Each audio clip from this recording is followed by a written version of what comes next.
So now let's discuss section 13.3, regulation of transcription in eukaryotes.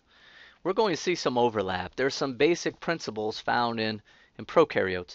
Just as prokaryotes had transcription factors, which were proteins that were able to interact with RNA polymerase in order to repress or activate transcription, we're going to see similar proteins in eukaryotes. So we have transcription factors that can impact the binding of RNA polymerase to the promoter region and also the isomerization of the gene itself. We're also going to see small effector molecules as a way which the cell can sort of establish the conditions which it presently faces. And so the increase of a certain effector molecule will ultimately have an impact on specific genes. The differences, and these are quite important, is that genes are organized independently of one another. There are no operons, so there's no genes that are grouped by common functionality. We're also going to see regulation is more intricate. This analogy is okay. I mean, and I'll use it to try to assist in establishing the difference. Prokaryotic gene regulation is an on-off switch. Either it's off, right? Turn the lights off, or you turn it on. A eukaryotic gene expression is a lot like a dimmer-controlled light switch, where at 100% the lights are at full blast. When it's turned all the way down, the lights are off, but there's grades in between, 30%, 50%, 70% intensity. And so eukaryotic expression is more akin to a light dimmer rather than a basic on-off switch. This is the idea of combinatorial control. There are many inputs here in regulating the expression of a single gene. Let me walk through what those examples would be.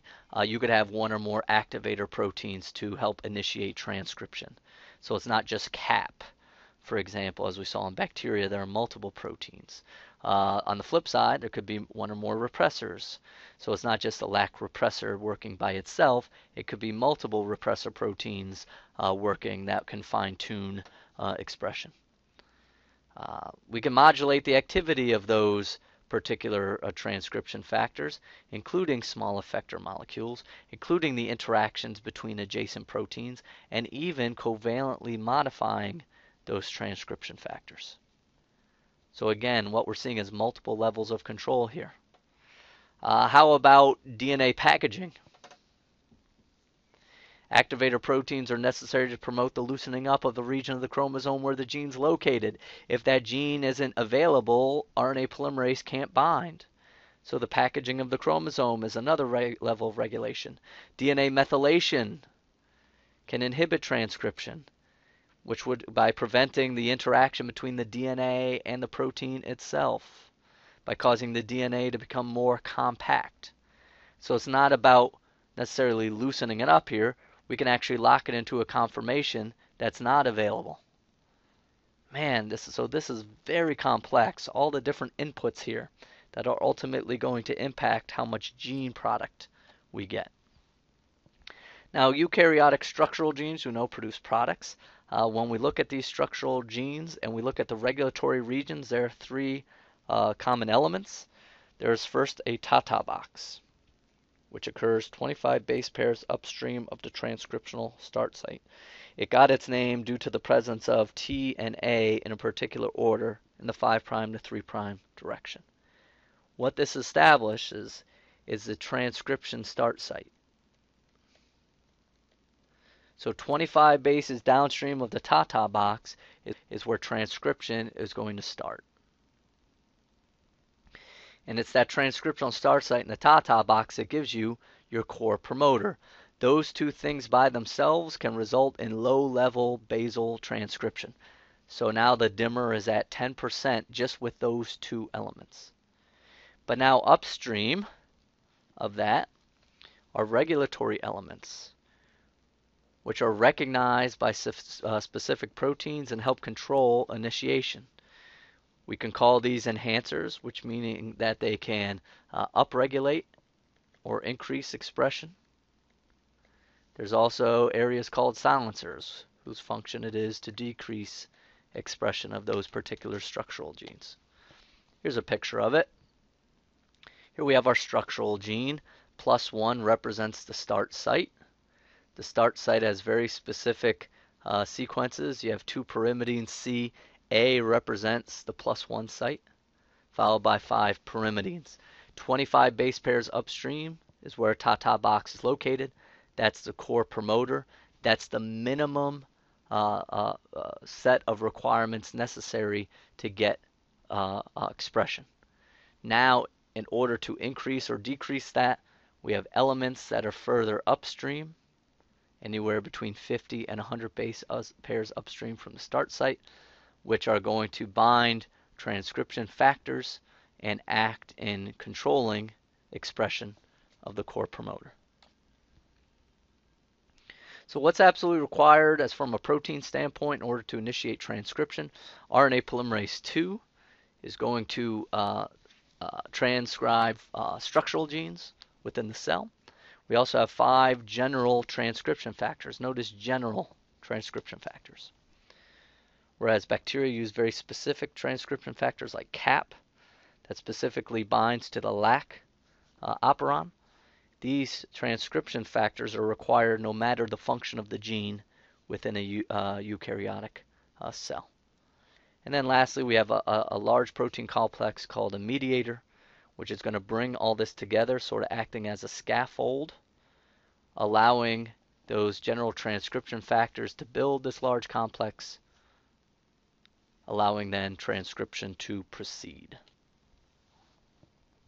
So the order of which this happens, you have general transcription factors, RNA Pol2, come together at the core promoter before transcription can be initiated, forming a pre-initiation complex where the assembled GTFs and RNA polymerase are found at the Tata box. That gives you the basal transcription apparatus. The mediator complex is composed of several proteins that interacts with these transcription factors and RNA polymerase II.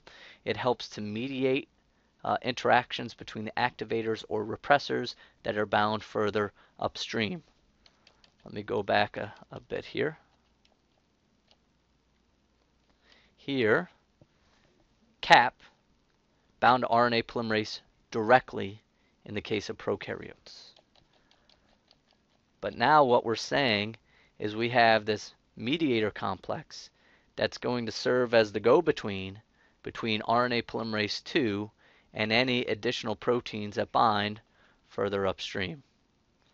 Now, enhancer sequences are going to bind activators. Silencer sequences are going to bind repressors. When bound, activity of that particular nearby gene is going to be regulated. Most do not bind directly to RNA polymerase II, as we just established. We use a mediator complex. So there are 3 ways which we can see activity of RNA polymerase II controlled in eukaryotes. First, activators and repressors can regulate the function of RNA polymerase II by binding to the general transcription factors and or the mediators.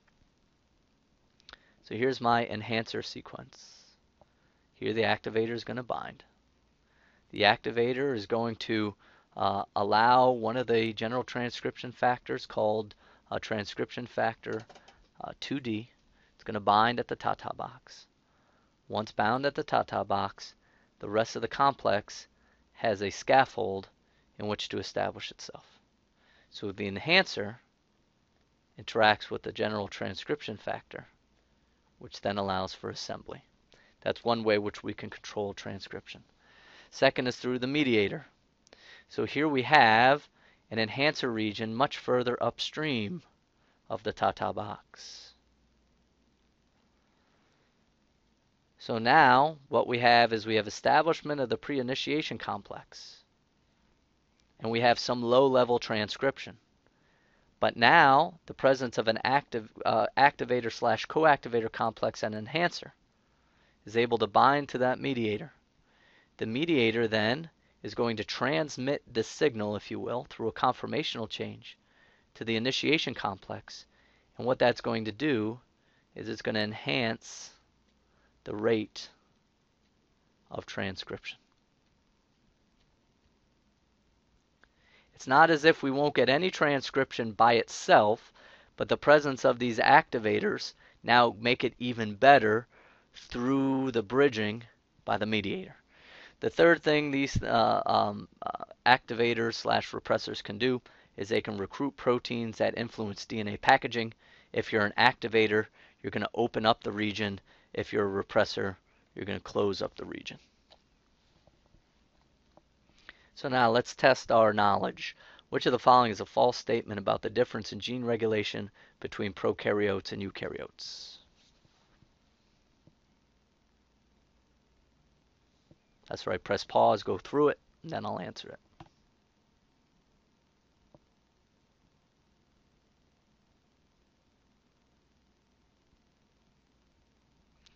Well, let's walk through. Whenever you have a question like this, it's always good to go through each statement and say it's true or false, rather than just looking for the correct answer to begin with. Eukaryotic genes are organized individually. Prokaryotic genes are grouped into for common functions. We know A is absolutely true. We call that arrangement an operon, whereas we know that genes in eukaryotes are packaged individually.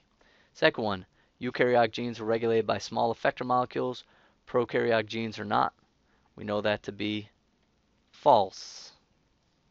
We know there's small effector molecules like CAMP, allolactose, tryptophan. All of those function in helping to regulate expression of the operons. So we know that not to be true. Eukaryotic gene regulation is more intricate than prokaryotic gene regulation. We know that to be absolutely true. We have many levels of regulation, including DNA packaging, which we are not as concerned about from a bacterial standpoint. The fourth choice, then, eukaryotic genes are arranged into operons, prokaryotic genes are not.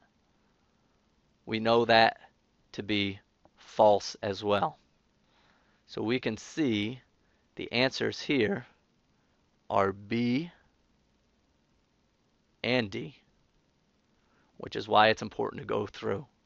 This is a bad question.